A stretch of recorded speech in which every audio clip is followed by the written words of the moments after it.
Bapak,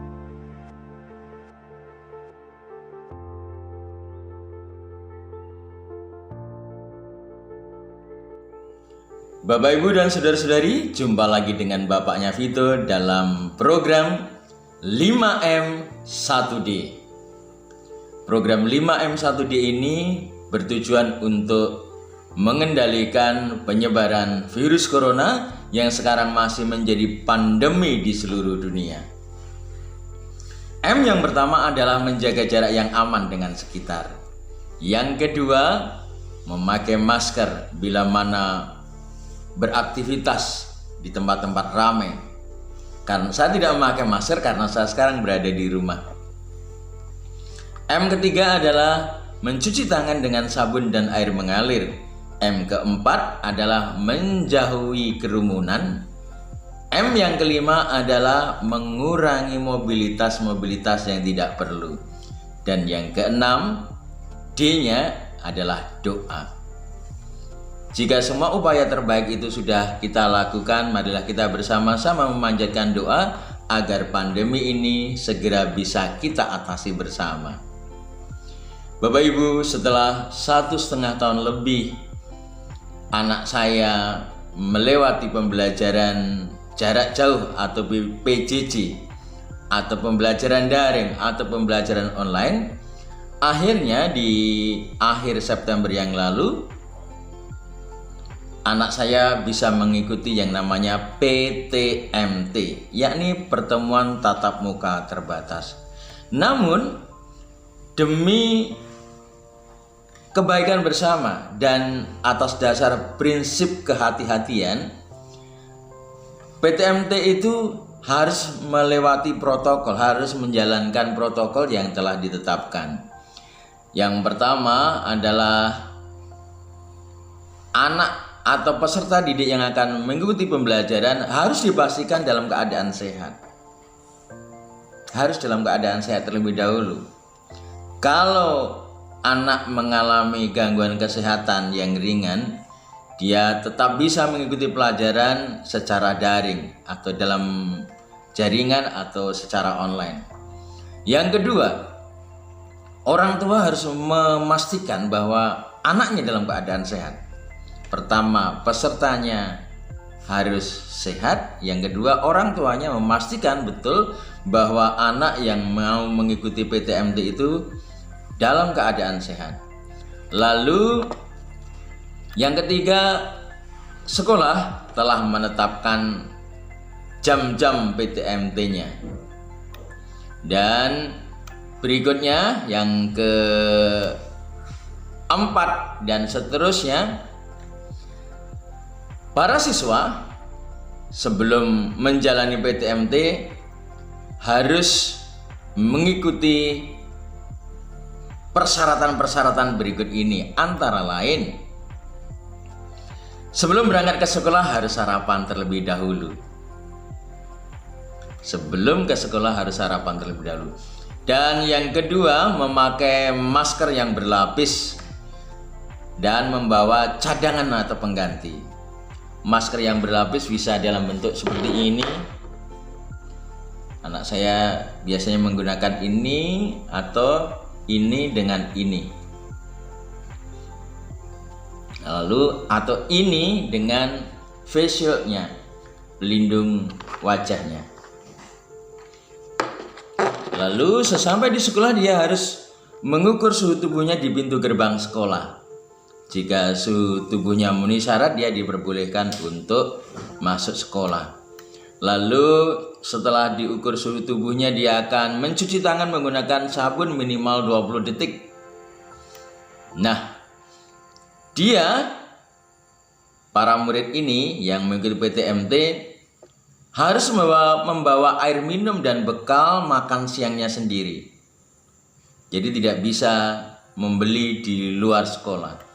Lalu selalu menjaga jarak saat di lingkungan sekolah, maka di sekolah-sekolah itu hanya diperbolehkan kapasitas 50% maksimal dari semula. Jadi ada pengurangan siswa di dalam kelas dengan tujuan agar ada jarak yang aman satu dengan yang lain. Lalu bergantian, masuknya bergantian. Berikutnya adalah membawa hand sanitizer.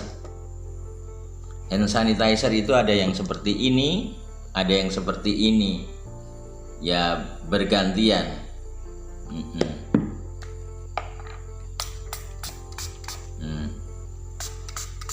Gitu ya pemakaiannya. Ini bisa didapatkan dengan mudah di apotik-apotik. Lalu ketika berada di dalam kelas, para siswa ini dilarang untuk berpindah tempat. Dan kantin tidak terbuka. Kantin tidak terbuka atau tidak dibuka. Jadi para peserta ini dilarang keluar kompleks sekolah. Lalu saat istirahat, bel istirahat itu anak-anak tetap harus berada di kelas. Nah, lalu sedapat mungkin anak-anak ini, namanya anak-anak ya, diawasi agar tidak melakukan kontak fisik dengan siapapun.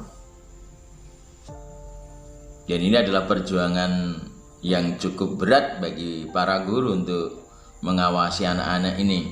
Dan berikutnya melaporkan kepada guru yang ada di kelas pada saat itu jika merasa tidak enak badan atau merasa sakit. Begitu Bapak Ibu ya. Selanjutnya ada aturan bahwa jika peserta didik diantar ke sekolah menggunakan sepeda motor, maka peserta didik ini wajib memakai jaket selama perjalanan menuju ke sekolah, dan jaket itu kemudian dibawa pulang oleh pengantarnya.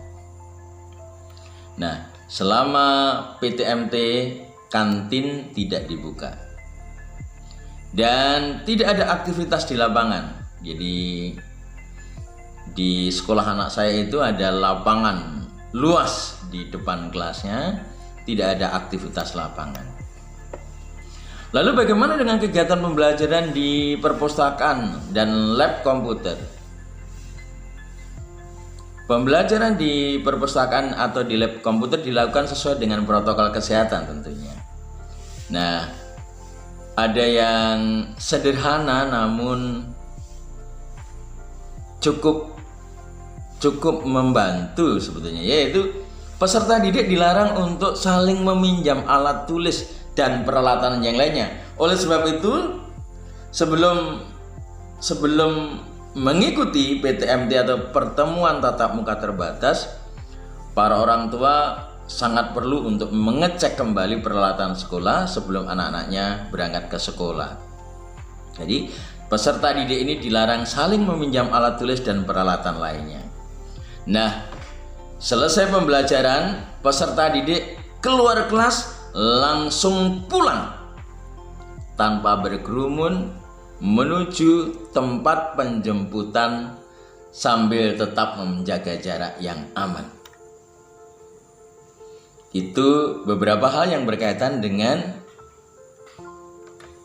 aturan atau persyaratan yang harus dilakukan oleh para siswa yang mengikuti PTMT. Ingat, jangan lupa hand sanitizer-nya disediakan ya Bapak Ibu ya, yang ingin anaknya mengikuti PTMT. Maskernya juga jangan lupa, masker double. Maskernya jangan lupa. Ini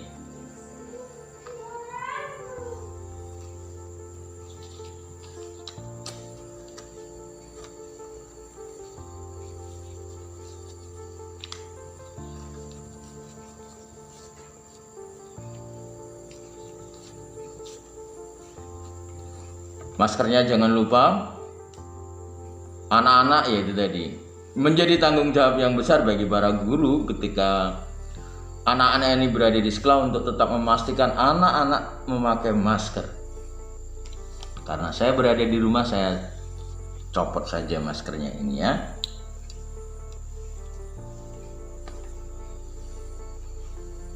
Nah, Bapak Ibu, itulah hal-hal yang harus diperhatikan ketika anak-anak mulai memasuki aktivitas pertemuan tatap muka yang terbatas. Agar mudah diingat, cukup sampai di sini dulu. Nanti kita lanjutkan apakah kewajiban dari orang tua ketika anak-anaknya mau mengikuti pertemuan tatap muka terbatas di sekolah. Salam sehat.